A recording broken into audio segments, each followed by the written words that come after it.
Un père célibataire s'est précipité pour sortir une inconnue d'une voiture en feu. Il pensait qu'il s'agissait simplement d'un autre acte de décence jusqu'à ce qu'elle revienne et change tout. Avant de commencer, cliquez sur le bouton « S'abonner » et laissez un commentaire. Où vous trouvez-vous actuellement?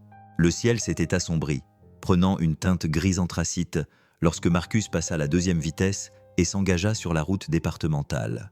Sa fille, Grace, dormait sur la banquette arrière, recroquevillée sous une couverture achetée dans une boutique d'occasion, serrant contre elle la peluche en forme de renard dont elle ne se séparait jamais. Le chauffage tout sautait comme un vieillard, essayant de lutter contre le froid, mais il faisait de son mieux. Marcus jeta un coup d'œil à la jauge d'essence, qui était presque à nouveau vide. La route était calme, trop calme, avec seulement une interminable bande d'asphalte et des arbres dénudés qui se courbaient sous le vent. Il avait emprunté cette route 1000 fois auparavant, mais ce soir-là, quelque chose lui semblait étrange. Il avait un nœud à l'estomac, serré et palpitant. C'était peut-être à cause des factures qu'il n'avait pas encore ouvertes, ou de l'air pâle de sa mère ce matin-là, alors qu'elle insistait pour dire qu'elle allait bien. Il ne savait pas. Tout ce qu'il savait, c'est que la route devant lui ne lui semblait pas normale. Cela commença par une lueur, juste une faible lueur au loin. Puis, soudain, un incendie. Marcus freina brusquement. Ses pneus dérapèrent sur la chaussée mouillée alors que les flammes apparaissaient clairement. Une voiture argentée, écrasée contre un arbre comme une canette de soda, était envahie par la fumée. L'avant sifflait de vapeur, le moteur poussant son dernier soupir. Il y avait un mouvement à l'intérieur, à peine perceptible. Une silhouette était affalée sur le volant. Il ne réfléchit pas, il agit. « Reste dans le camion !» aboya-t-il à Grace, qui se réveilla en sursaut. Elle s'assit, clignant des yeux, perplexe, tandis qu'il ouvrait la porte et sprintait vers l'épave. La chaleur le frappa comme un mur. La fumée lui brûlait la gorge. La vitre côté conducteur était brisée, les éclats de verre scintillant comme des morceaux de glace dans la poussière. Il tendit la main, toussant violemment, et trouva la ceinture de sécurité. Elle était coincée. La femme à l'intérieur gémit, la tête penchée en arrière juste assez pour qu'il puisse apercevoir son visage. Elle avait du sang sur le front, les yeux qui clignaient, puis se fermaient. « Tiens bon », murmura-t-il en sortant son couteau de sa poche. Une petite incision rapide. La ceinture se détacha. Un bruit sec retentit sous le capot. Les flammes se rapprochaient. Il la tira hors de la voiture, la soulevant de toutes ses forces. Elle était plus légère que prévu, mais son poids mort semblait tout de même aussi lourd que du fer. Il eut à peine le temps de s'éloigner de la voiture avant que le feu ne se propage. Le capot explosa, projetant des étincelles dans les arbres comme des lucioles en colère. Il les protégea de son propre corps, à bout de souffle sur l'herbe froide. Il baissa les yeux vers son visage. Elle était vivante, à peine, et quelque chose en lui murmura « ce n'était que le début ». Marcus ne se souvenait pas s'être levé. Ses jambes bougeaient par instinct, surmontant l'engourdissement de ses cuisses alors qu'il portait la femme inconsciente vers le camion. Les flammes derrière lui rugissaient de plus fort, projetant des gerbes oranges dans le ciel. Les sirènes n'étaient toujours pas là. Ici, elles pouvaient mettre 10, voire 15 minutes à arriver. Un tel retard pouvait coûter des vies. Il n'allait pas laisser cela se produire. Il ouvrit la portière côté passager et l'installa doucement sur le siège, enlevant les éclats de verre de sa veste avec des doigts tremblants. Du sang maculait sa tempe, ses cheveux étaient collés à sa peau, mais elle respirait. Sa respiration était superficielle et irrégulière, mais elle respirait. C'était déjà ça. Grace était assise, figée à l'arrière, les yeux écarquillés, la bouche légèrement ouverte. « Papa, qui est-elle » Marcus ne répondit pas tout de suite. Il attrapa une chemise en flanelle usée à l'arrière du siège et la pressa doucement contre la blessure au front de la femme. « Je ne sais pas », dit-il finalement, d'une voix basse, son esprit essayant encore de comprendre. « Elle a eu un accident. Je ne pouvais pas la laisser là. » L'odeur de fumée le suivit dans le camion, âcre et âpre. Il claqua la porte et tourna la clé. Le moteur toussa, hésita, puis démarra. Dieu merci. Ses mains tremblaient tandis qu'il s'engageait sur la route, gardant un œil sur elle et l'autre sur l'obscurité devant lui. L'hôpital était à 25 minutes si la circulation était bonne. Mais ce soir-là, avec les routes glissantes et la mauvaise visibilité, cela prendrait plus de temps. Il appuya quand même sur l'accélérateur. À chaque virage, le camion gémissait sous l'effort. Les voyants du tableau de bord clignotaient, le chauffage sifflait. Il ne pouvait pas se permettre une panne, pas maintenant. Il ne savait pas qui était cette femme, mais elle était presque morte devant lui et Marcus n'était pas le genre d'homme à s'éloigner d'une telle situation. Elle remua une fois, émettant un son faible, presque un gémissement. Ses yeux s'ouvrirent pendant une fraction de seconde, hagards et flous, puis se refermèrent. « Tout va bien », murmura Marcus, même s'il n'en était pas sûr. « Vous êtes en sécurité. » Il ne remarqua les larmes sur les joues de Grace qu'à mi-chemin. « Est-ce qu'elle va mourir ?» Marcus eut la gorge serrée. Il ne savait pas comment répondre à cette question. « J'espère que non », dit-il, puis plus doucement pour lui-même. « J'espère vraiment que non. » Les lumières de l'hôpital projetaient un éclat aveuglant sur la chaussée mouillée tandis que Marcus dérapait dans la zone des urgences, les pneus crissant, le moteur toussant comme s'il n'avait plus qu'un dernier souffle à donner. Avant même que le camion ne soit complètement arrêté, il était déjà sorti du siège conducteur et ouvrait la portière passager. « Elle est inconsciente. Accident de voiture !» cria-t-il d'une voix forte, presque trop forte. Des infirmières coururent vers lui, une civière déjà entre elles. L'une d'elles aboya des ordres dans une radio accrochée à sa blouse, le visage tendu par l'urgence. Une autre saisit la porte et aida à sortir la femme du camion avec une précision experte. Marcus recula, les mains levées comme s'il pouvait aider d'une manière ou d'une autre en ne gênant pas le passage. Les portes s'ouvrirent et ils disparurent dans la luminosité des urgences, engloutis par les murs blancs et le chaos clinique. Il resta là pendant une longue seconde, immobile, trempé de sueur et de fumée. Sa poitrine se soulevait. Son cœur battait encore à toute vitesse. L'adrénaline n'avait pas encore quitté son corps. Elle s'était installée et ne le lâchait pas. Grace l'avait suivi hors du camion, les yeux écarquillés et effrayés, sa petite main agrippant la manche de sa veste. Elle ne disait rien, elle n'avait pas besoin de parler. Marcus s'agenouilla à côté d'elle et la serra contre lui. « Elle est entre de bonnes mains maintenant », murmura-t-il. « Ils prendront soin d'elle. » Une infirmière apparut à leur côté, un bloc-notes à la main. « Monsieur, connaissiez-vous la patiente ? Êtes-vous un membre de sa famille ?»« Non », répondit Marcus en essuyant la suie sur son visage. « J'ai juste vu l'accident. Je l'ai sorti de là. » L'infirmière leva les yeux de son formulaire et l'observa un instant. « Alors, vous lui avez sauvé la vie ?» Il ne répondit pas. Il n'avait pas l'impression d'avoir fait un acte héroïque. Il avait plutôt l'impression d'avoir survécu. Les portes coulissantes s'ouvrirent à nouveau dans un sifflement et un policier entra. Grand, corpulent, jeune. Il marchait, un bloc-notes dans une main, l'autre posé près de sa ceinture. « C'est vous qui avez sorti la femme de l'épave ?» demanda-t-il. Marcus acquiesça en se redressant. « J'ai quelques questions à vous poser. » « Évidemment. » Marcus se frotta le visage et regarda Grace. « Elle a 7 ans, dit-il. Elle peut rester ici avec moi pendant que nous parlons ?» Le policier acquiesça. « D'accord. » Il suivit l'homme jusqu'à un banc tranquille dans le couloir. Les questions fusèrent. « Sur quelle route étiez-vous ? De quelle direction venait-elle ? A-t-elle dit quelque chose ? Avait-elle bu ?» Marcus répondit à toutes les questions. Calme, mesuré, sincère, mais quelque chose dans le ton de l'officier le dérangeait. Ce n'était pas suspect, pas tout à fait, mais ce n'était pas chaleureux non plus. Comme si Marcus n'était qu'un autre fil lâche dans une histoire qui attendait d'être démêlée. Quand ce fut terminé, Marcus posa la seule question qui avait commencé à se former dans son esprit. Va-t-elle s'en sortir ? L'officier haussa les épaules et ferma son carnet. Il s'occupe d'elle en ce moment. On verra bien.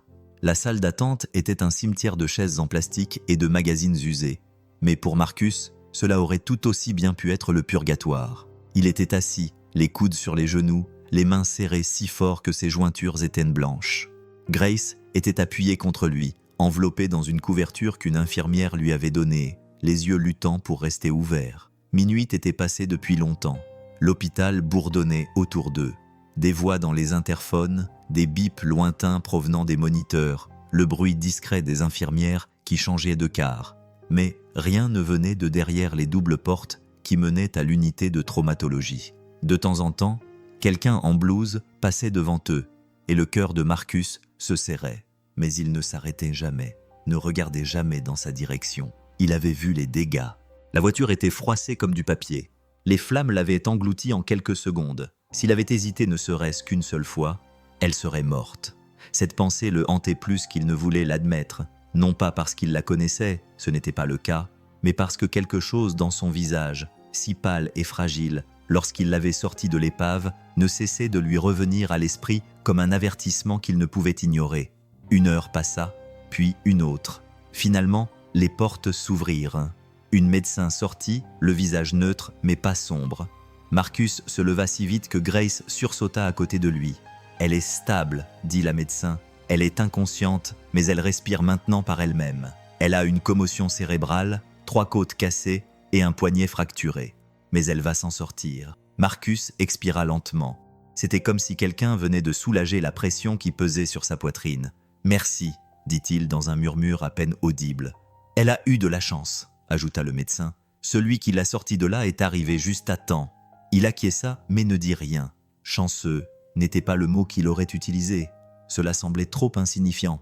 Le médecin jeta un coup d'œil vers Grace. « Nous allons bientôt la transférer dans une chambre. Elle ne pourra pas répondre à beaucoup de questions pendant un certain temps. Mais si c'est vous qui l'avez aidée, elle voudra peut-être vous voir à son réveil. »« Je ne fais pas partie de sa famille, » dit rapidement Marcus. « Peut-être pas, » répondit le médecin. « Mais cela ne signifie pas que vous n'êtes pas important. » Marcus se rassit, Grace posant sa tête sur ses genoux. Il regarda le mur blanc devant lui, se demandant pourquoi il avait l'impression que tout dans sa vie venait de changer, comme si quelque chose d'irréversible avait commencé et qu'il n'avait aucune idée de la direction que cela prendrait. Les rayons du soleil matinal traversaient les fenêtres de l'hôpital en fines lamelles, transformant les sols stériles en miroirs. Marcus n'avait pas dormi. Il n'avait pas besoin d'une horloge pour savoir que la nuit était passée. Son corps le lui disait à travers chaque muscle endolori, chaque respiration lente. Grace était maintenant recroquevillée dans le fauteuil à côté de lui, endormie à nouveau, la joue appuyée contre sa veste. Il n'avait pas prévu de rester aussi longtemps. Après les nouvelles du médecin, il s'était dit qu'il rentrerait chez eux, mais lorsqu'il s'était levé pour partir, quelque chose en lui avait résisté, comme si s'éloigner romprait une promesse tacite qu'il avait faite lorsqu'il avait arraché cette femme des flammes.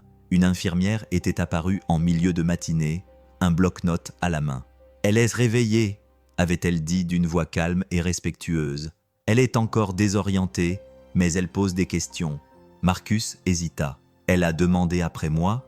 L'infirmière acquiesça.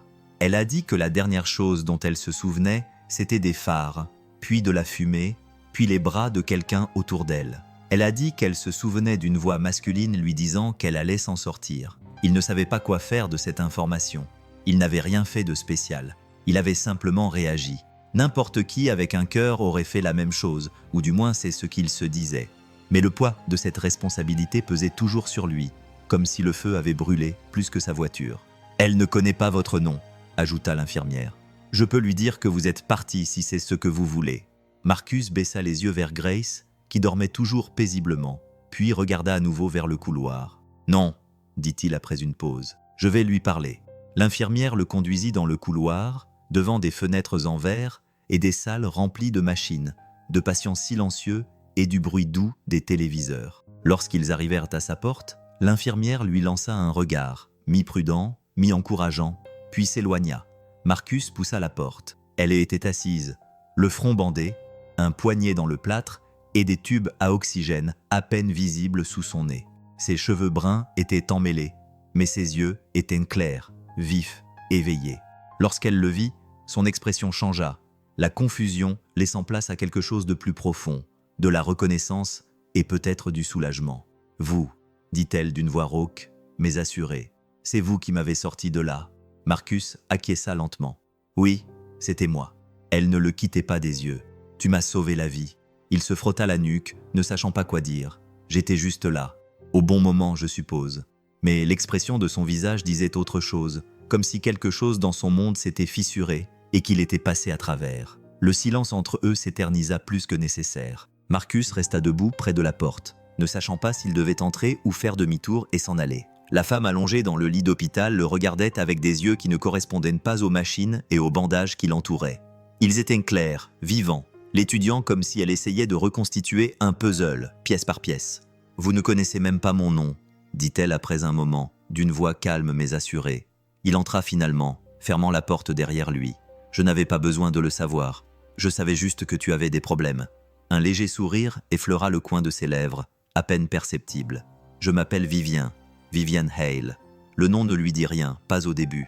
Il hocha poliment la tête. « Je m'appelle Marcus. Ce n'est pas comme ça que je rencontre habituellement les gens. » Vivian gloussa, mais son rire se transforma en gémissement, et sa main se porta instinctivement vers ses côtes. Marcus fit un pas en avant, puis s'arrêta. Elle semblait fragile, comme si le moindre faux mouvement pouvait la briser. « Je ne voulais pas, » commença-t-il. Non, ça va, dit-elle en reprenant son souffle. Des os cassés et des contusions. Ça aurait pu être pire. Ça allait l'être, dit Marcus. Cet incendie, si j'étais arrivé 1 minute plus tard. Ce n'était pas le cas, l'interrompit-elle doucement. Ce n'était pas le cas.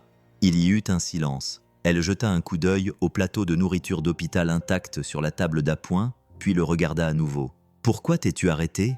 demanda-t-elle. « Pourquoi n'as-tu pas simplement appelé le 112 et continué à rouler ?» Marcus regarda le sol, la mâchoire serrée. Cette question lui avait également traversé l'esprit, mais jamais sous cet angle. « Parce que je ne pouvais pas laisser quelqu'un brûler vif, » répondit-il simplement. « Parce que j'ai déjà perdu quelqu'un et que je sais ce que c'est quand les secours arrivent trop tard. » Vivien cligna des yeux. Quelque chose changea dans son expression. « Je ne me souviens pas de grand-chose, » murmura-t-elle, « juste de ta voix qui me disait que j'étais en sécurité. »« Tu l'étais, » dit-il. « Tu l'es toujours. » Un autre silence s'installa. Pas gênant, juste réel. Marcus se retourna pour partir. « Je ne suis pas venu pour des remerciements. Je voulais juste m'assurer que tu allais bien. »« Attends, » dit-elle, sa voix le retenant dans son élan. Il se retourna. « Ta fille ?» demanda-t-elle. « C'était-elle dans le camion ?» Il acquiesça. Vivien acquiesça à son tour, quelque chose d'indéchiffrable dans les yeux. Elle semblait porter le monde entier sur ses épaules. Marcus sourit, faiblement et avec fatigue. C'est le cas.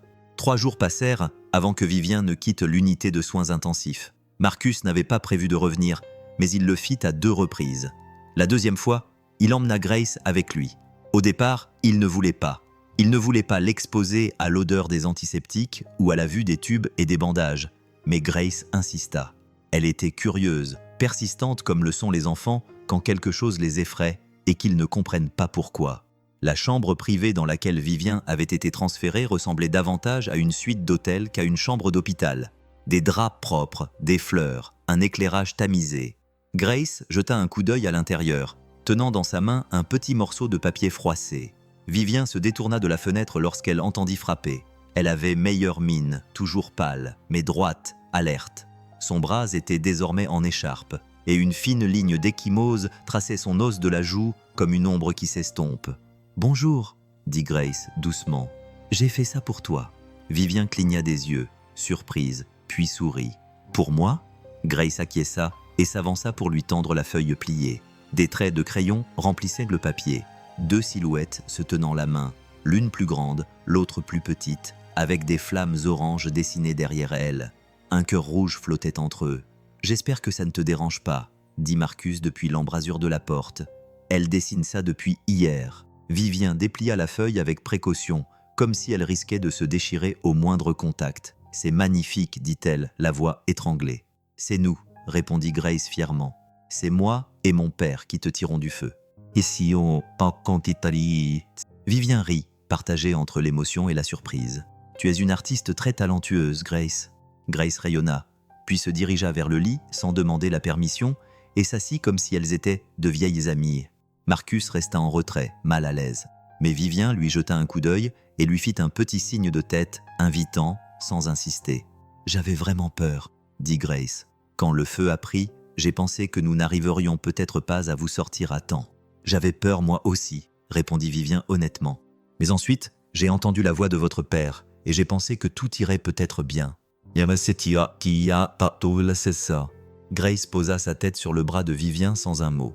Elle resta simplement là, comme si c'était la chose la plus naturelle au monde.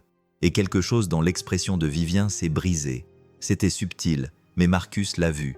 Les murs derrière lesquels elle vivait, quels qu'ils soient, aussi hauts soient-ils, étaient en train de changer, car d'une manière ou d'une autre, dans cette pièce stérile et silencieuse, un lien avait commencé à se former, et cela n'avait rien à voir avec la gratitude. Vivien ne pouvait s'empêcher de penser à eux après leur départ. La fille aux yeux trop grands pour son âge, et un père qui ne semblait pas se rendre compte à quel point il avait l'air fatigué. Il y avait quelque chose dans leur façon d'exister ensemble, comme si la vie avait sculpté des morceaux d'eux-mêmes, mais qu'ils s'emboîtaient quand même. Plus tard dans la soirée, lorsque l'infirmière vérifia ses signes vitaux et lui demanda si elle avait besoin de quelque chose, Vivien faillit répondre oui. Elle faillit demander un téléphone pour les rechercher, pour savoir qui ils étaient au-delà de l'homme qui l'avait sauvée du feu et de la petite fille qui s'était appuyée contre elle comme si elle la connaissait depuis toujours. Mais elle ne demanda rien. Au lieu de cela, Elle fixa le dessin au crayon collé à côté de son lit. Il semblait étrangement déplacé ici, entouré de machines et de moniteurs émettant de doux bips. Mais elle ne le retira pas. Elle ne pouvait pas. De l'autre côté de la ville, Marcus se tenait devant l'évier de la cuisine, les manches retroussées, rinçant la même tasse qu'il utilisait chaque matin depuis 6 ans. Grace était assise à la petite table, finissant sans se plaindre un bol de céréales pour le dîner.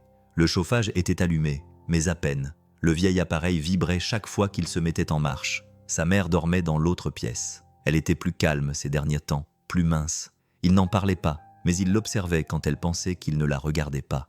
De la même manière qu'il surveillait leurs réserves de nourriture, les factures d'électricité impayées, la fissure grandissante dans la fenêtre de la cuisine. La maison était pleine de traces d'usure. Mais ce soir, le dessin de Grace était accroché au réfrigérateur, maintenu par un aimant en forme de vache.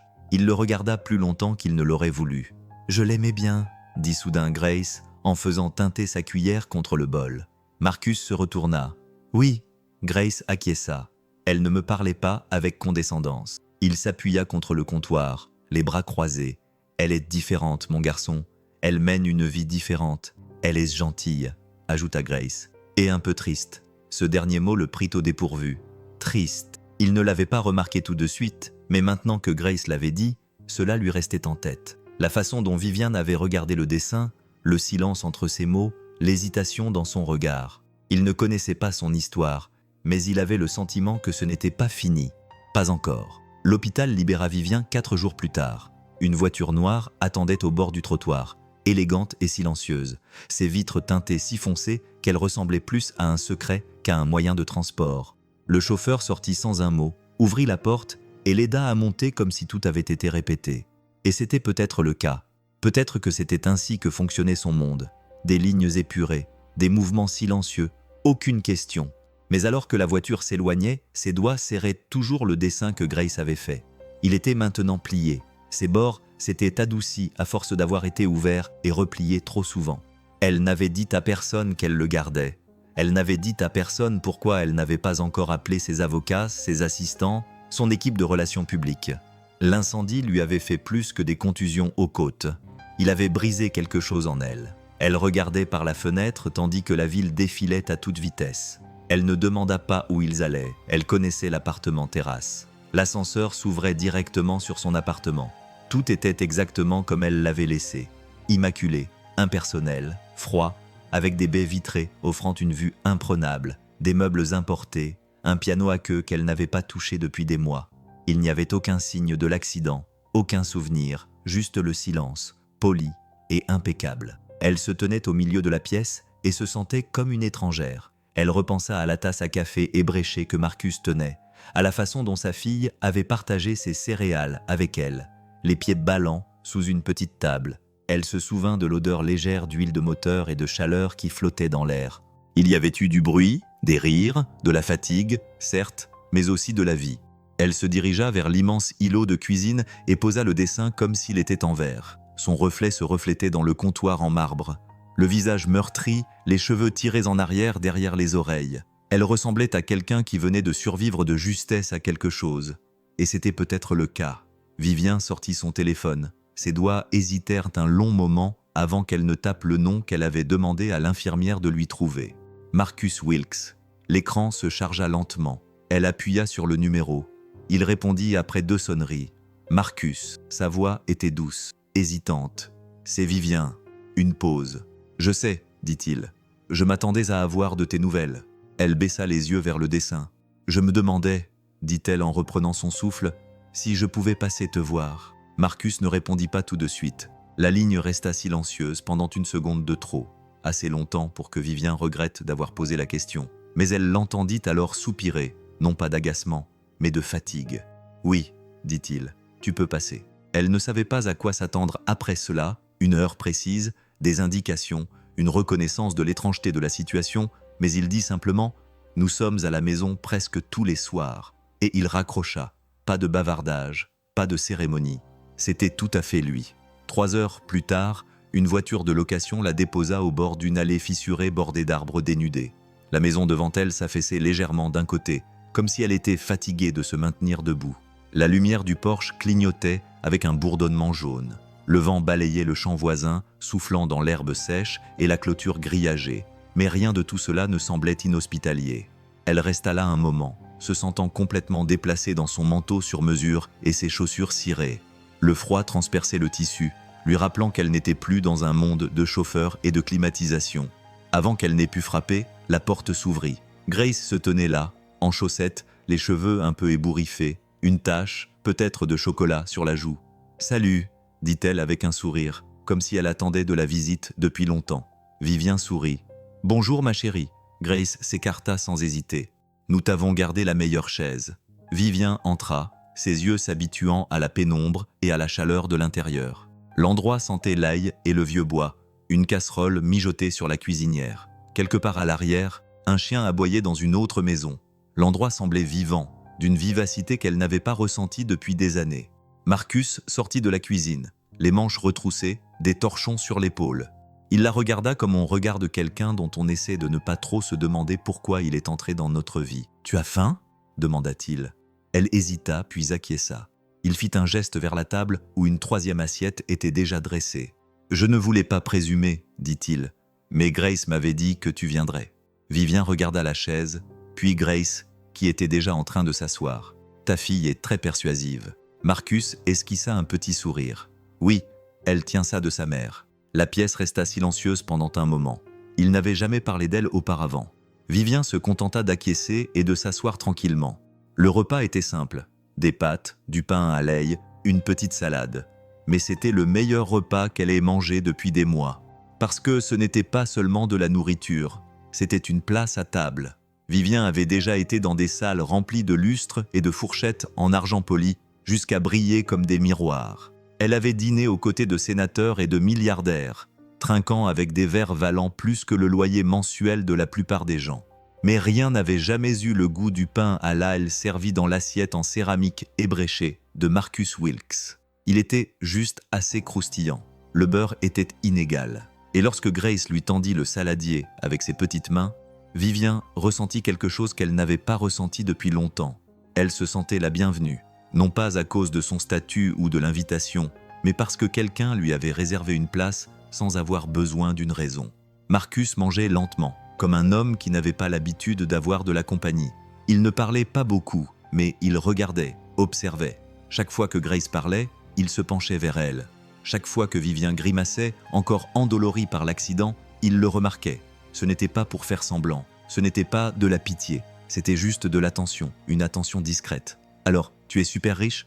demanda Grace au milieu du repas, en piquant une tomate avec plus d'intensité que nécessaire. Vivien faillit s'étouffer. Marcus leva brusquement les yeux. « Grace ?» dit-il sur un ton mi-avertisseur. Mais Vivien leva la main, amusé. « Ce n'est pas grave. Elle demande simplement ce que la plupart des gens sont trop polis pour demander. » Grace haussa les épaules. « Tu es venu dans une voiture qui ressemble à un vaisseau spatial. C'est un signe de richesse. » Vivien sourit, mais cela n'atteignit pas tout à fait ses yeux. « Oui, » dit-elle doucement. « Je suppose que je le suis. »« Mais tu ne parles pas comme les gens riches, » ajouta Grace, la bouche pleine. « Ils ont toujours l'air ennuyés. » Marcus secoua la tête, mâche avant de parler. Vivien rit. Elle n'a pas tort. Après le dîner, Marcus débarrassa la table. Vivien proposa de l'aider, mais il la repoussa d'un geste de la main. Grace l'entraîna plutôt dans le salon pour lui montrer la pile de dessins sur lesquels elle avait travaillé. « Celui-ci, c'est toi dans le feu, » dit-elle en brandissant une page remplie de gribouillis rouges et oranges. « Et celui-ci, c'est quand tu es allé mieux. » Vivien cligna des yeux, la gorge soudainement serrée. Le deuxième dessin la représentait souriante, tenant la main de deux bonhommes allumettes, Grace et Marcus. Tous trois se tenaient devant une maison bancale. « C'est ta maison ?» demanda-t-elle doucement. Grace acquiesça. « Oui, mais tu es là aussi maintenant. » Vivien leva les yeux. Et à cet instant précis, tout ce qui concernait sa vie, le penthouse, le personnel, l'empire, lui sembla être l'endroit le plus solitaire au monde. L'air nocturne s'était rafraîchi lorsque Vivien sortit sur le porche. Marcus était déjà là, appuyé contre la balustrade, une tasse de café fumante à la main. La lumière du porche clignotait derrière eux, projetant de douces ombres sur les marches. Des grillons chantaient quelque part au loin. Le ciel était dégagé. Aucune lueur urbaine ne venait masquer les étoiles. Elle pouvait les voir toutes. Je ne m'attendais pas à dîner, dit-elle doucement. Je ne m'attendais pas à ce que tu viennes, répondit-il en buvant une gorgée de café sans la regarder. Vivien croisa les bras sur sa poitrine, l'écharpe la démangeait sous son manteau, une douleur sourde dans ses côtes pulsait à chaque respiration, mais elle ne voulait pas rentrer à l'intérieur. « Pas encore, tu n'es pas comme je t'imaginais, » dit-elle. Marcus haussa un sourcil. « Et comment m'imaginais-tu exactement ?»« Je ne sais pas, » admit-elle. Plus bourru, peut-être un peu plus froid, moins patient. Il rit doucement, comme si ce son le surprenait lui-même. « Je suppose que t'avoir sauvé la vie a placé la barre très haut. » Elle ne sourit pas. « Pas cette fois. J'étais sincère à l'hôpital, murmura-t-elle. Tu aurais pu me laisser. Tu ne l'as pas fait. » Marcus la regarda enfin. Il la regarda vraiment. « Je n'aurais pas pu vivre avec moi-même si je l'avais fait. » Un long silence s'installa entre eux. « Je n'ai vraiment personne, » dit-elle soudainement, la voix étranglée. « Vraiment personne. Quelques membres du conseil d'administration qui font semblant de s'intéresser à moi. Des employés qui disparaissent dès que les lumières s'éteignent. Je pensais que l'argent pourrait régler ça, mais l'argent ne vient pas s'asseoir à ton chevet quand tu es inconsciente. » Marcus appuya ses coudes sur la rampe. Non, en effet. Ils restèrent tous deux à fixer l'obscurité pendant un moment, comme si la nuit elle-même pouvait leur donner les réponses qu'ils n'osaient pas formuler à voix haute. Elle se tourna vers lui, la voix presque inaudible. « Tu as déjà pensé que certaines personnes n'ont tout simplement pas de famille ?» Marcus serra les mâchoires. Il ne répondit pas tout de suite, puis dit doucement « Je pensais ça avant Grace. » Vivien eut la gorge serrée. Il lui jeta un coup d'œil. « Et toi ?» Elle ouvrit la bouche, puis la referma. Les étoiles se brouillèrent légèrement pendant une seconde. « Je ne sais pas encore, » murmura-t-elle. « Mais ce soir, je me sens plus proche de la réponse. » Le lendemain matin, le brouillard recouvrait les champs et un silence presque délibéré régnait. Vivien n'avait pas l'intention de passer la nuit ici. Elle voulait juste passer dire merci d'une manière qui n'était pas possible dans une chambre d'hôpital. Mais une heure s'était transformée en deux, puis en dîner, puis en un moment sur le porche trop sincère pour qu'elle puisse partir. Marcus lui avait proposé le canapé-lit et elle n'avait pas refusé. Elle se tenait maintenant dans le petit couloir juste à côté de la cuisine, l'odeur du café flottant dans l'air comme quelque chose de sacré. Elle pouvait entendre Grace fredonner, faux et joyeux, en feuilletant ce qui semblait être une boîte de céréales. La voix de Marcus était basse, régulière, lisant à haute voix le dos de la boîte comme s'il s'agissait d'une histoire pour s'endormir. Vivien resta là plus longtemps qu'elle n'aurait dû. Lorsqu'elle finit par entrer, Grace s'illumina. « Tu es à peine réveillée ?» dit Vivien en écartant les cheveux de son visage. « Mais l'odeur de ce café m'a peut-être sauvé une nouvelle fois. » Marcus lui tendit une tasse sans un mot. La chaleur de la tasse lui envahit les doigts comme un petit geste de gentillesse que personne n'avait jamais pensé à lui offrir auparavant. Elle la prit et la serra contre elle. « J'espère que ça ne vous dérange pas que je sois restée, » dit-elle. « Non, » répondit Marcus, « on a vu plus étrange. » Grace leva les yeux de son bol de céréales, comme lorsque le plafond s'était effondré au printemps dernier. Vivien haussa un sourcil. La tempête avait projeté une branche d'arbre à travers le toit, précisa Marcus. Ce n'était pas joli à voir. Mais papa l'a réparé, ajouta Grace fièrement. Il répare toujours tout. Vivien sourit, mais son sourire s'estompa rapidement.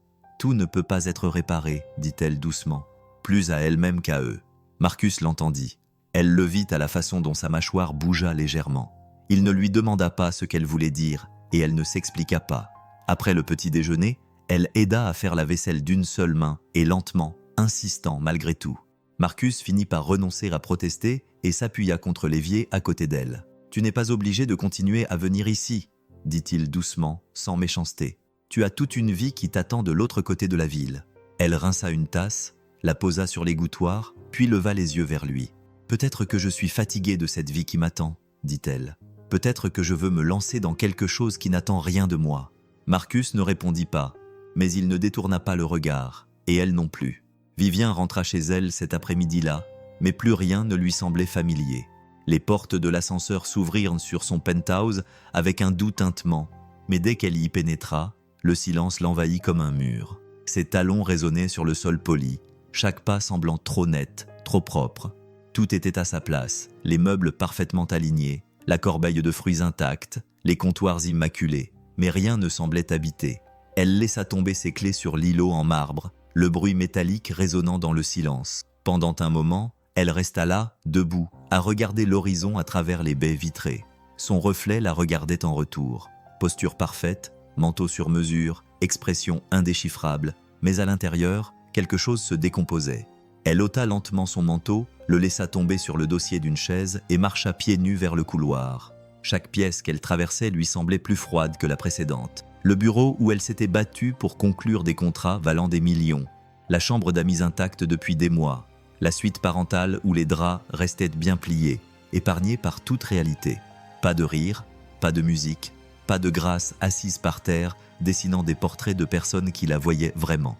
Elle s'arrêta au bord de son lit et s'assit comme si le poids de tout cela l'avait finalement rattrapée. Son téléphone vibra. C'était un message de son assistante. La réunion du conseil d'administration était reportée à jeudi. L'équipe média attend toujours votre accord sur la déclaration de reprise. De même que le brunch avec les investisseurs. Devons-nous confirmer votre présence ? Vivien fixa l'écran pendant un long moment, puis le verrouilla sans répondre. Le monde qu'elle avait construit, stratégique, raffiné, implacable, frappait à la porte, mais cette fois, sa main refusait de l'ouvrir. Elle fouilla dans son sac à main et en sortit le dessin au crayon plié que Grace lui avait donné. Les bords étaient désormais doux, usés à force d'avoir été tenus. Elle passa son pouce sur les bonhommes allumettes, cette maison bancale, ce cœur rouge entre eux. Elle se leva, se dirigea vers l'imposant réfrigérateur en acier inoxydable et, sans hésiter, aplatit le papier et le fixa à l'aide d'un aimant en forme de lion doré. Cela semblait ridicule sur le métal froid et brillant. Mais pour la première fois depuis longtemps, quelque chose lui semblait juste. Elle recula, les bras croisés, les yeux fixés sur le dessin de l'enfant, et murmura dans le silence « Je vais y retourner ». Marcus ne s'attendait pas à la revoir si tôt. Il était en train de réparer une fuite dans le toit du garage lorsqu'il entendit la voix de Grace à travers la fenêtre ouverte. Elle est revenue. Il faillit perdre l'équilibre sur l'échelle. Le temps qu'il descende, essuyant la sueur et la poussière de ses mains, Vivien se tenait déjà au pied du porche, un sac en papier dans une main et l'autre protégeant ses yeux du soleil. Elle avait l'air différente aujourd'hui, moins soignée.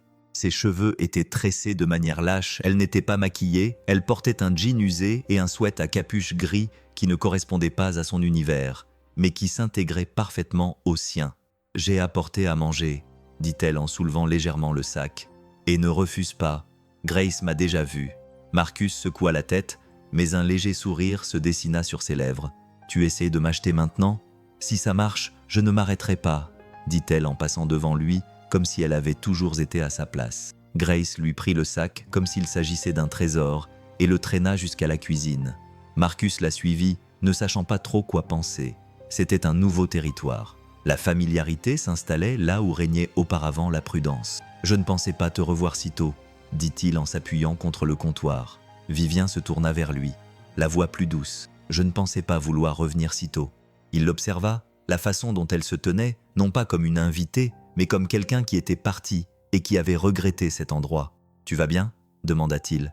Elle acquiesça lentement. « Je suis rentrée chez moi. Je me suis assise dans cet immense appartement rempli de tout ce que je pensais vouloir. Et tout ce à quoi je pouvais penser, c'était ta fille qui me demandait si je serais dans son dessin. » Marcus baissa les yeux, la mâchoire crispée. « Elle ne s'attache pas facilement. »« Moi non plus, » dit Vivien.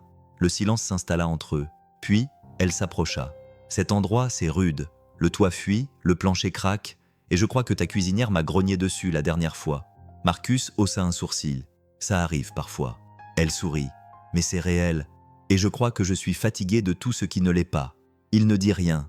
Il se contenta de tendre la main vers un tiroir, d'en sortir une tasse et de la remplir de café, qu'il lui tendit gentiment. Vivien le prit comme une offre de paix. À cet instant, aucun d'eux ne se sentait plus comme un visiteur dans la vie de l'autre. Plus tard dans la soirée, ils s'assirent tous les trois dans le salon, blottis autour de coussins dépareillés et d'une table basse abîmée, recouverte de pièces de puzzle.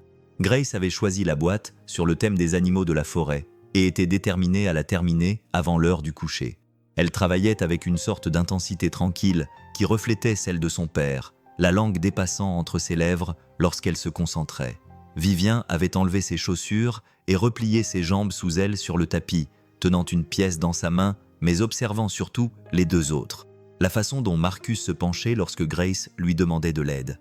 La façon dont sa main planait juste assez pour la guider, mais sans jamais prendre le dessus. Il la laissait toujours mener. Elle n'avait jamais vu cela auparavant, ni dans les salles de réunion, ni dans son enfance, ni dans aucune des relations qu'elle avait eues au fil des ans. Le contrôle avait toujours été sa devise. Mais là, c'était tout autre chose. Du respect peut-être, ou de la confiance. « Tu nous regardes fixement », dit Marcus sans lever les yeux. Elle cligna des yeux, prise sur le fait. « Je suis juste en train de m'imprégner. » Il poussa un petit grognement. C'était peut-être un rire.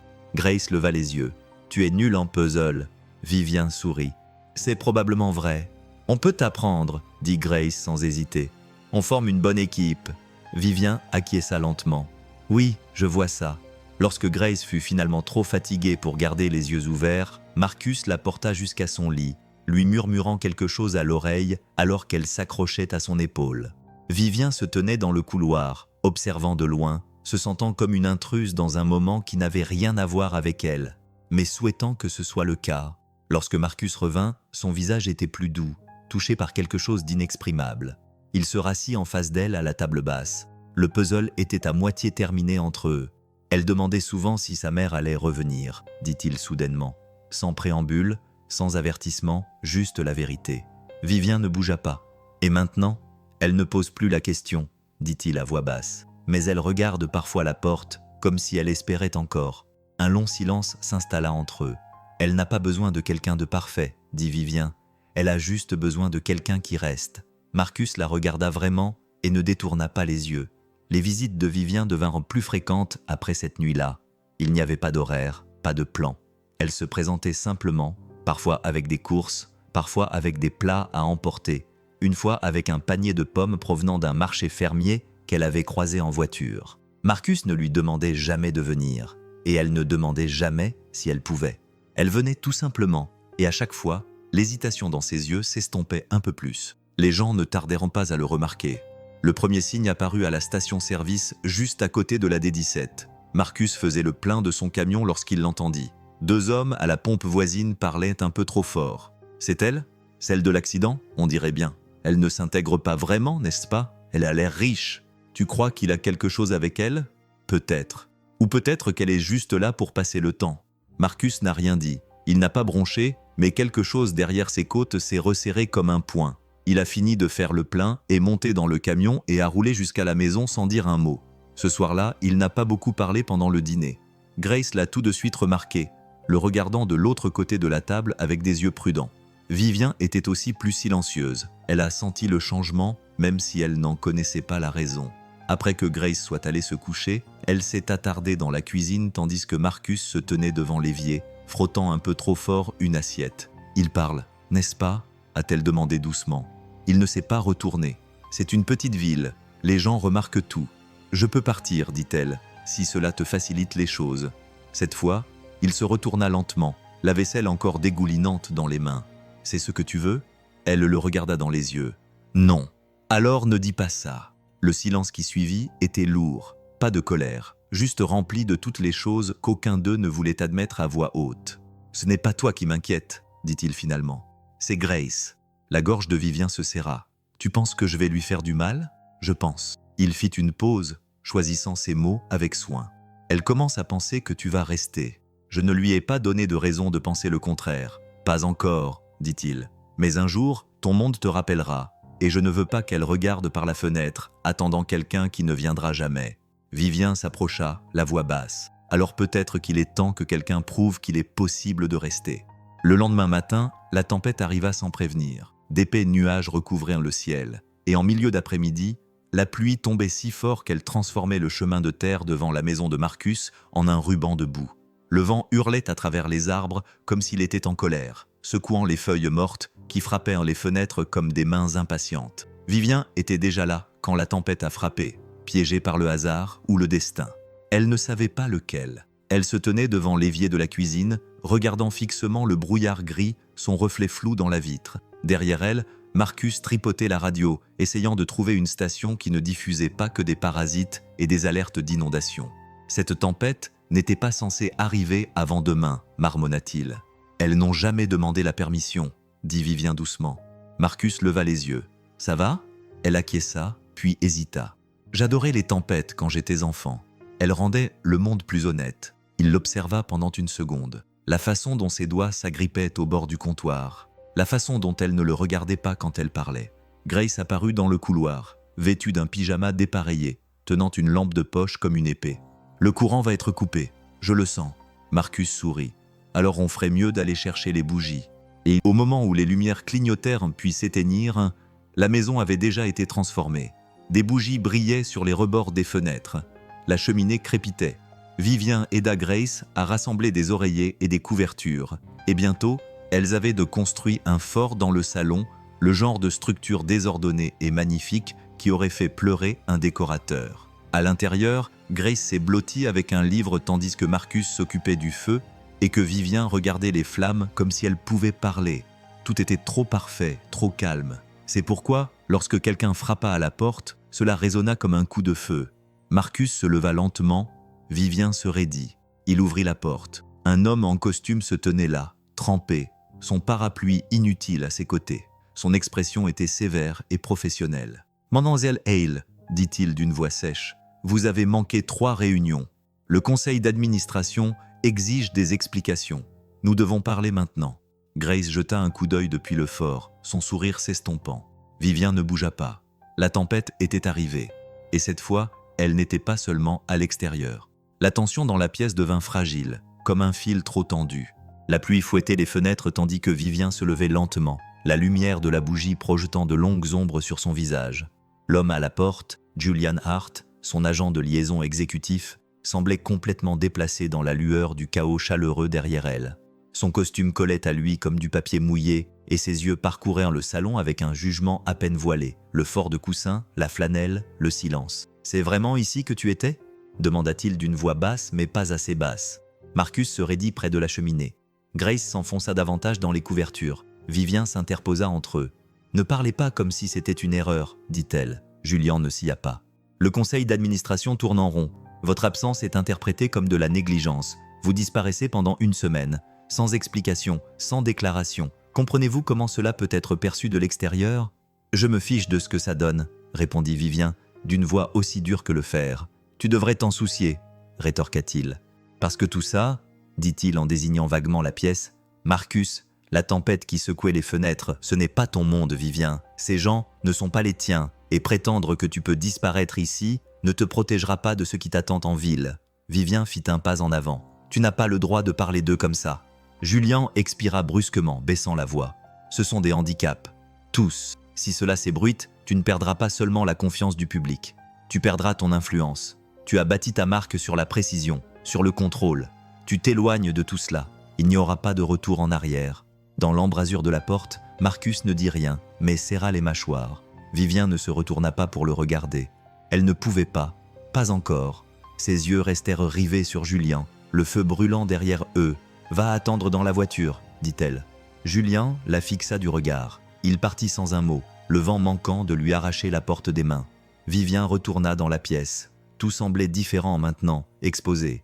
Marcus se tenait là, impénétrable. « Tu as dit que tu ne partirais pas cette fois-ci, dit-il d'une voix calme. Tu mentais ?»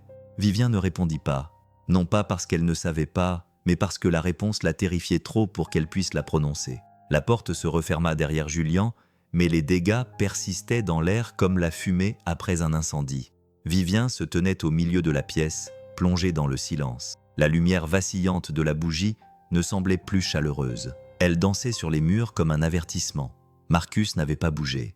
Grace était toujours dans son fort de coussin, les yeux écarquillés, ses petits doigts agrippant sa couverture comme si c'était une armure. Elle ne parlait pas, mais son regard en disait long. Elle avait déjà vu des gens partir. Elle savait ce que signifiait ce silence. Vivien s'avança lentement, prudemment. « Marcus » commença-t-elle, mais il l'interrompit d'un regard. « Tu ne me dois rien » dit-il d'un ton neutre. « Je savais depuis le début qui tu étais, à quel monde tu appartenais. Ce n'est pas juste, c'est honnête. » Il n'éleva pas la voix. Il n'en avait pas besoin. C'était sa retenue qui la blessait plus que sa colère. Ses mains étaient encrispées le long de son corps, non pas de rage, mais de déception. C'était pire. « Je ne savais pas qu'il venait » dit Vivien. « Je ne lui ai pas demandé de venir. Je n'ai même pas répondu à ses appels. »« Mais tu ne lui as pas dit d'arrêter non plus, » répliqua Marcus. « Tu n'as pas dit à ton monde que tu en avais déjà trouvé un autre. » Elle ouvrit la bouche, mais les mots ne sortirent pas. Pas les bons, pas ceux qui auraient pu arranger les choses. « J'essaie, » finit-elle par dire, la voix brisée. « Tu crois que c'est facile pour moi ? J'ai passé des années à construire quelque chose, et maintenant, chaque partie de ce quelque chose me semble être un piège dans lequel je suis tombé aveuglément. Alors pourquoi gardes-tu encore les clés ? Demanda Marcus. Cela la stoppa net. Elle baissa les yeux vers ses mains, vides, tremblant légèrement. Elle n'avait pas la réponse, pas celle qui importait. La partie d'elle-même qui avait été formée à calculer les risques, à peser les conséquences, à survivre dans les salles de réunion. Aucune partie d'elle ne savait comment se battre pour quelque chose qui n'offrait aucune garantie. « Je ne veux pas perdre ça », murmura-t-elle. « Alors arrête de le traiter comme si c'était temporaire », dit Marcus. Il se retourna et traversa le couloir pour aller voir Grace. Vivien ne le suivit pas. Elle resta là, debout. Et pour la première fois depuis l'accident, elle eut vraiment l'impression qu'elle allait craquer. Vivien partit sans dire au revoir. La tempête s'était transformée en une pluie fine et froide lorsqu'elle se glissa sur la banquette arrière de la voiture de Julien. Le conducteur ne parlait pas et Julien ne la regardait pas. Il était simplement assis à côté d'elle, le regard fixé sur la fenêtre, tapotant son genou du bout des doigts, comme un homme qui compte les secondes qu'il ne voudrait jamais passer. Personne ne parla pendant tout le trajet du retour. Elle pouvait encore sentir l'odeur de la fumée de la cheminée sur ses vêtements. Elle s'accrochait à elle comme un souvenir, vive, réelle et importune dans la stérilité propre des rues de la ville où il revenait. Lorsque la voiture s'arrêta devant son immeuble, elle ne sortit pas tout de suite. Les portes vitrées se dressaient devant elle, brillantes, et le hall en marbre derrière elles était vide et résonnait. Pendant un long moment, elle se contenta de les fixer. Julien finit par rompre le silence. « Il n'est pas ta vie », dit-il. Vivien se tourna lentement vers lui. « Non, il ne l'est pas, mais c'est la première fois depuis des années que j'ai l'impression qu'il pourrait l'être. » Julien ne broncha pas, mais elle le vit. Juste un éclair de quelque chose qui transperçait son masque. « Recule maintenant », l'avertit-il. « Tu sauves tout. Si tu avances, tu perds le contrôle.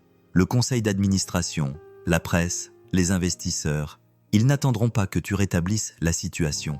Je ne cherche pas à rétablir la situation, dit-elle. Je veux faire les choses autrement. Tu joues un jeu dangereux, Vivien. » Elle sourit alors, fatiguée et acerbe. « J'ai arrêté de jouer le jour où un inconnu m'a sorti d'une voiture en feu sans rien demander en échange. » Elle sortit sans un mot. À l'étage, son penthouse lui semblait plus froid que jamais. Le dessin était toujours accroché au réfrigérateur, les bords légèrement recourbés, le cœur rouge fané, mais toujours aussi déterminé. Elle resta là longtemps, les bras croisés, la gorge serrée, à le fixer. Tout en elle lui criait d'appeler Marcus, de lui expliquer, d'arranger les choses. Mais certaines choses ne pouvaient pas être arrangées avec des mots. Elles devaient être prouvées.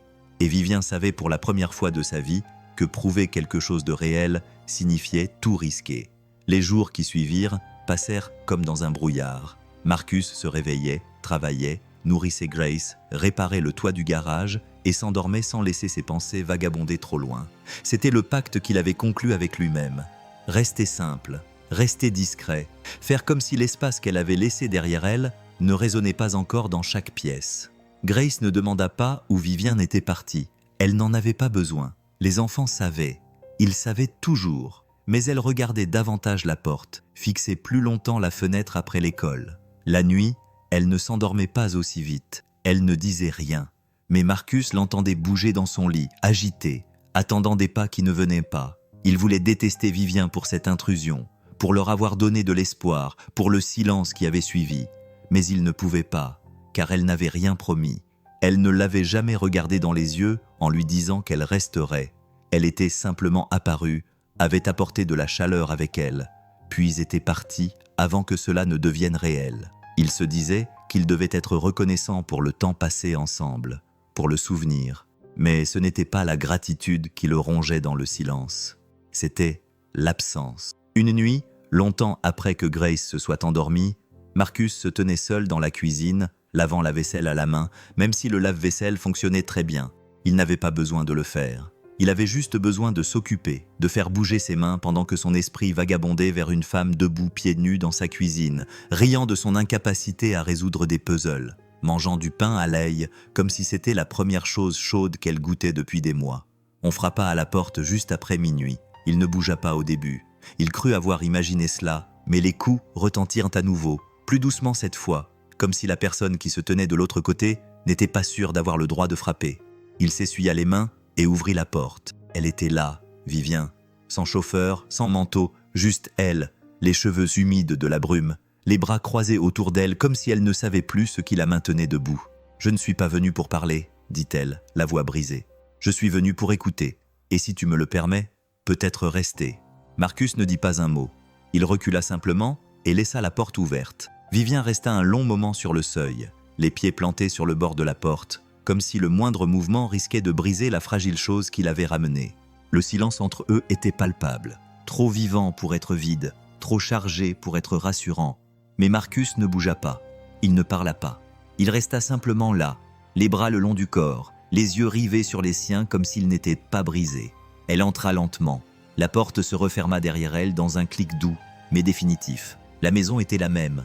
Les mêmes planches inégales, le même scintillement de l'ampoule du couloir, la même odeur de fumée de bois et de vieux café. Mais tout semblait différent, comme si cela avait attendu. « Je suis désolée », dit-elle doucement. Marcus la regarda, mais ne dit toujours rien. « J'ai laissé la peur décider à ma place », continua-t-elle. « La peur de perdre ce que j'avais construit. La peur de ne pas savoir qui je suis sans cela.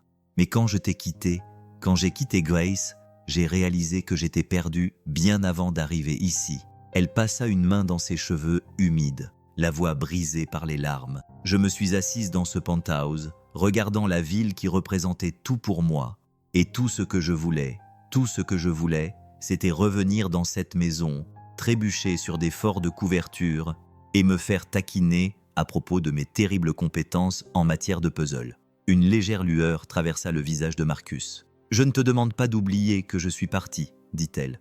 J'ai juste besoin que tu saches que ce n'était pas parce que cela n'avait pas d'importance. C'est parce que cela avait trop d'importance et je ne me faisais pas confiance pour ne pas tout gâcher. » Finalement, Marcus prit la parole. Sa voix était plus calme que dans ses souvenirs, plus rauque. « On ne peut pas protéger quelque chose en le quittant. » Vivien acquiesça. Il s'approcha lentement mais sûrement, jusqu'à ce qu'il n'y ait presque plus d'espace entre eux. Il la regarda comme s'il essayait encore de croire qu'elle était réelle. « Et pourquoi es-tu ici maintenant ?»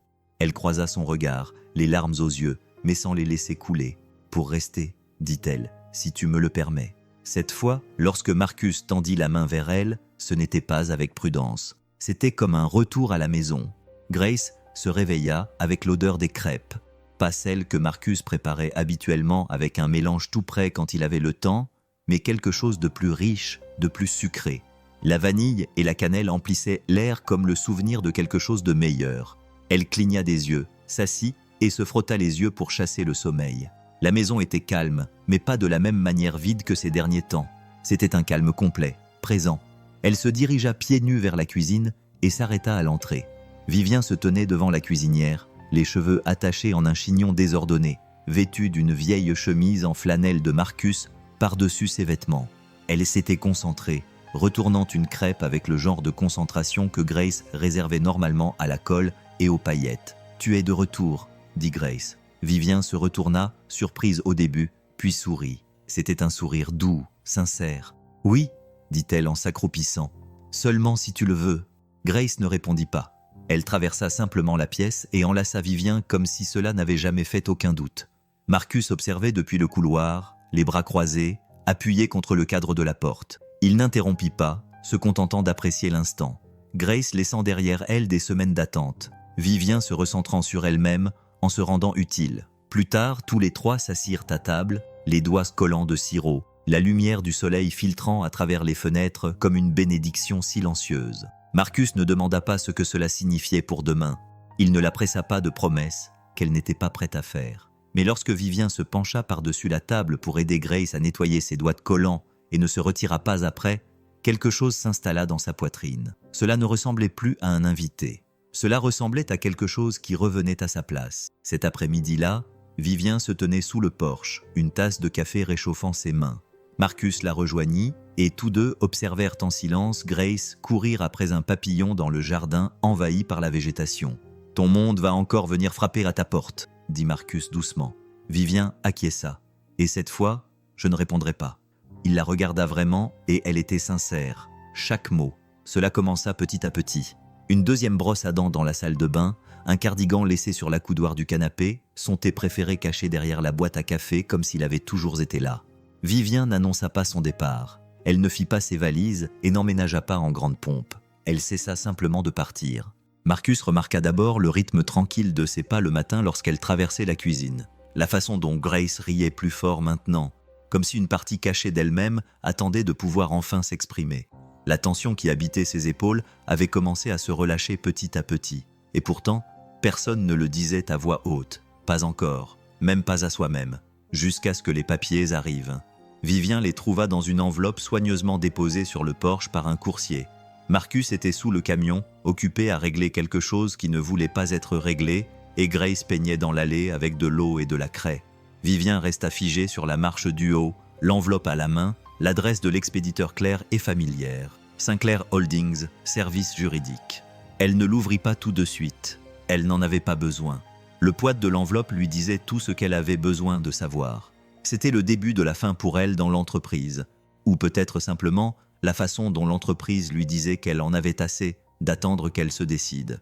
Marcus l'observait depuis le côté du camion, les doigts gras, les yeux plissés mais fixes. « Mauvaise nouvelle ? » ?»« Non, » répondit-elle en posant l'enveloppe sur la balustrade du porche. Juste en retard. Il se tenait debout, s'essuyant les mains sur un chiffon, la regardant comme s'il essayait de déterminer si c'était le moment où elle allait s'enfuir à nouveau. Elle ne bougea pas.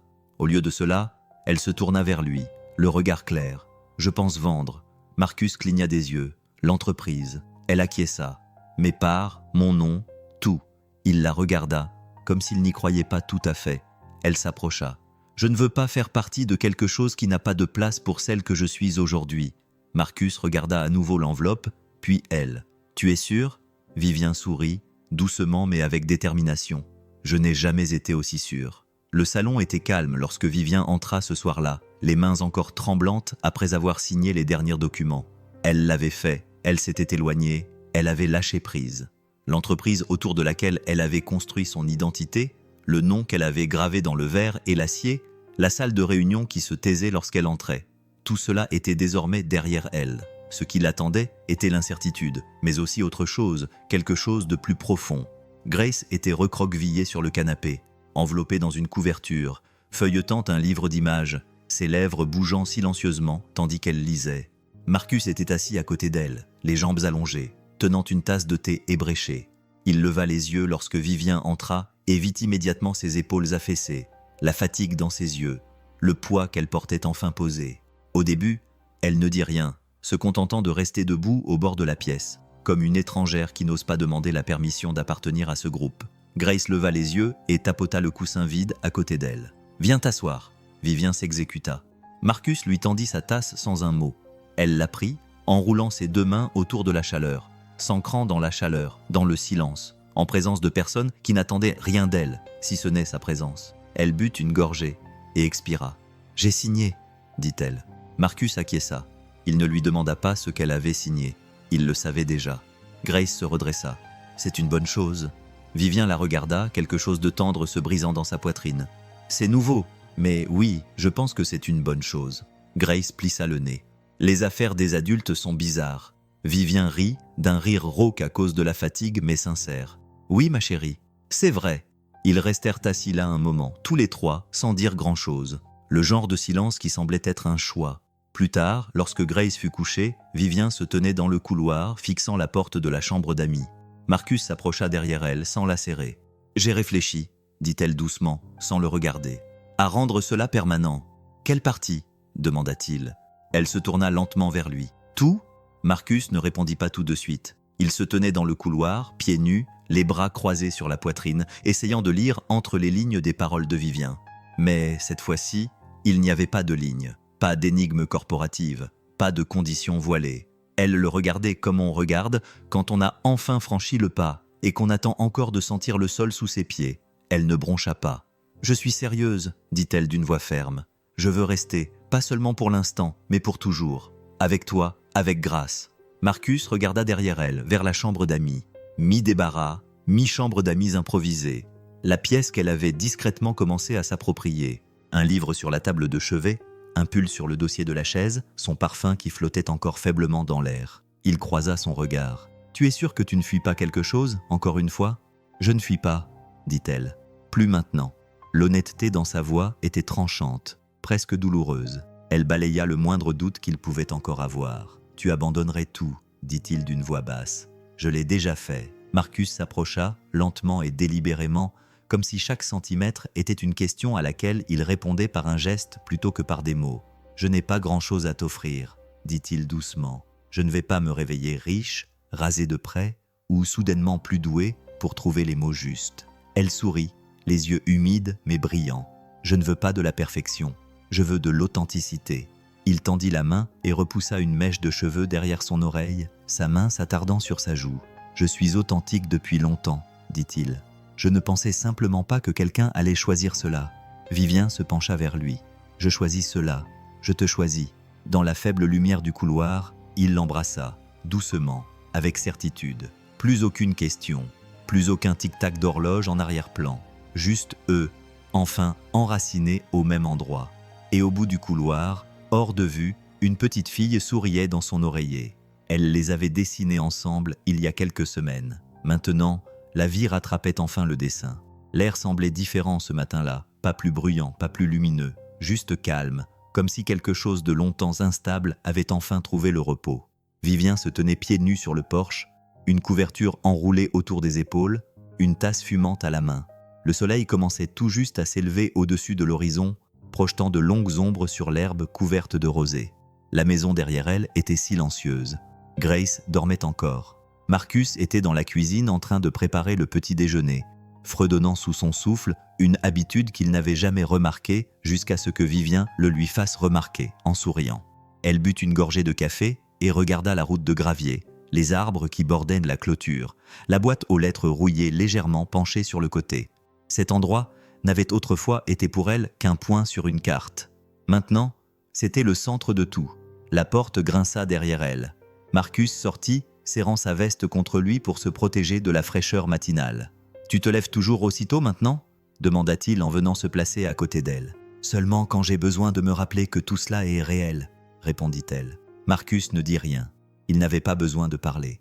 Il lui prit simplement la main, sa paume calleuse et chaude contre la sienne. Ils restèrent ainsi en silence pendant un long moment, jusqu'à ce que Vivien finisse par parler. « J'ai réfléchi à l'adoption. » Marcus se tourna lentement vers elle, pas sûr d'avoir bien entendu. Elle n'hésita pas. « Je ne demande pas à remplacer quoi que ce soit. Je ne demande pas à réécrire son histoire. Mais Grace, je la considère comme la mienne aussi. Et s'il y a un moyen pour que je fasse partie de sa vie, vraiment partie, je le veux. Pas seulement dans des dessins, pas seulement dans des moments. » Marcus la regarda, le cœur serré. Ce n'était pas un homme qui pleurait. Il n'était même pas sûr de se souvenir comment faire. Mais quelque chose en lui se brisa un peu à cet instant. « Tu ferais vraiment ça ?» demanda-t-il. « Je l'ai déjà fait, » murmura-t-elle. Et lorsque Grace sortit en courant quelques minutes plus tard, les cheveux en bataille et le rire résonnant dans le ciel, Vivien ouvrit les bras. Et pour la première fois de sa vie, elle n'attrapait pas l'enfant de quelqu'un d'autre. Elle attrapait le sien.